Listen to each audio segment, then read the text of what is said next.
ரீசெண்டா எனக்கு நெறைய பேர் சில மெசேஜ் பண்ணியிருந்தாங்க. எந்த லவ்வுமே எனக்கு செட் ஆக மாட்டேதுங்க. என்ன ரீசனா இருக்கும்? நானும் நெறைய பேர்கிட்ட அப்ரோச் பண்றேன். ஆனா எதுவும் எனக்கு செட்டே ஆக மாட்டேங்குதுங்க. அப்டின்றாங்க.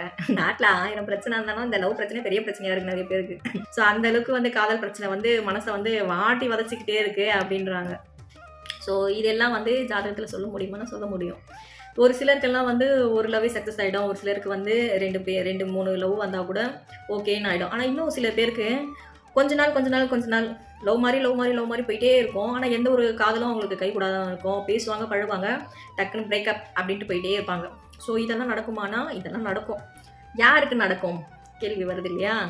ஸோ உங்களுடைய ஜென்ம ஜாதகத்துல லக்னத்துக்கு 5 கூடையவர் 8லயோ, 12லயோ இருந்தாரு அப்டின்னா, காதல் கசக்குதையா அப்படின்னு தான் சொல்லுவீங்க. ஸோ காதல் வந்து கசந்துக்கிட்டே இருக்குமே தவிர இனிப்பே தராது. வயப்பட்டுட்டீங்க, ஒரு ரிலேஷன்ஷிப் போயிட்டே இருக்கு உங்களுக்கு அப்படின்னும் பொழுது, அந்த டைம்க்கு ஓகேன்ற மாரி இருக்கும். இதுல இந்த 8 கூடையவருடைய தசா, புத்தி, அந்தர் காலம் நடக்கும் பொழுது, "இதுக்குத்தானே ஆசைப்பட்டாய் பாலகுமாரா?" அப்படின்னு யோசிக்க வச்சுரும். அந்த அளவுக்கு ஒரு மனக்கசப்ப குடுத்துட்டு போய்க்கிட்டே இருப்பாங்க.